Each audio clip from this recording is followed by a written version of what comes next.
Well, hello everyone. Happy Friday. Dr. Johnny here. And I'm sorry for missing you guys this morning for our typical Fitness Fridays at 7 a.m. But to share some exciting news with you, I'm actually down here in Orlando, Florida for the Level 2 Spinal Correction Seminar. And I'm going to be adding that value and learning as much as I can this weekend and bringing it back to the clinic to share it with all of you. And I wanted to take this opportunity to explain and show some of the things that I'm learning when it comes to why Chiropractic First of Rockford is the best at what we do when it comes to correcting subluxation. And a lot of it does have to do with how we adjust, how we analyze your x-rays, and specifically know how to align it, remove the misalignment, and then take pressure off the nervous system. And what I wanted to show you guys was as I'm going through this and learning so much, one of my coolest things that I've learned so far from a muscle standpoint, right? I could get into a lot of the details when it comes to the chiropractic spinal standpoint, but one of the cool things I learned is this idea of the reciprocal imbibition. Every single time we adjust you or anytime you do a exercise, there's this phenomenon that happens with two muscle groups, right? You can either think of the bicep or the tricep. I personally like to explain it with people who have really tight low back muscles.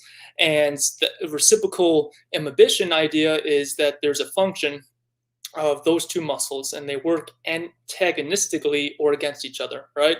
And so let's use your low back as the example, or even your neck. You can see some of the neck pictures I have here, your deep neck flexors versus your neck extensors. But with this reciprocal imbibition phenomenon is the two joints work opposing, right? You have extensors, you have flexors. Your low back muscles are extensors.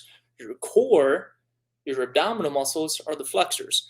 And so what I love about this phenomenon and for this muscle is when you have really tight low back pain, you're able to relax it if you strengthen and sustain, let's say, the isometric exercise that we were talking about before. When you are able to strengthen your core, your low back muscles have to. It's a reflex. It has to become inhibited or deactivated or more so relaxed, right?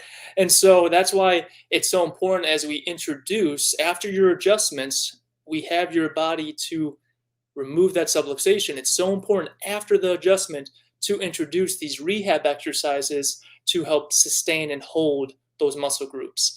And as I go through more and more knowledge today at the level 2 training, I'm recognizing, you can see the picture down here with the neck. We have proper 45-degree curvature there. We have slight misalignments and slight loss of that curve. And then we have what I see for a lot of people is whiplash injuries, ligament damages. And you can see when we take a deeper look at these two pictures here next to my head is that you're not only compressing the nerve and the spinal cord, but you're also going to be compressing the vascular bundle. So as you lose that posture in your neck, you're not only compressing nerves, but you're compressing blood vessels and veins. So you're decreasing blood flow to the brain and you're decreasing your body's ability to release or remove any venous deoxygenated blood from the brain as well, right? So a lot of times as a chiropractor, I get so used to talking about nerves, but it's also a good reminder to remember we're also compressing the vessels that go to the brain if we're not fully correcting the spine,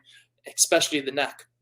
And then lastly, when it comes to post exercises and exercises you should be doing at home, like the head weighting, the traction with the neck, I mean, there's two typical individuals that we're looking at in this top left photo here of either all anterior body weighting or all posterior body weighting. I know you have the head weight and there's different weights that we can introduce into your body when it comes to correcting the spine, but there's so many things that I am excited to bring back to the clinic, excited to share with the other doctors and have us add more value to your guys' care. But this is why it is so important to make sure you are doing some of these exercises at home or doing your post exercises while you're at the clinic on the vibration plate, because it is just going to add more correction, more stability, more durability, because the body's always looking at mobility and stability. And there needs to be a synergistic connection between the two. So if anything, I hope you guys are having a great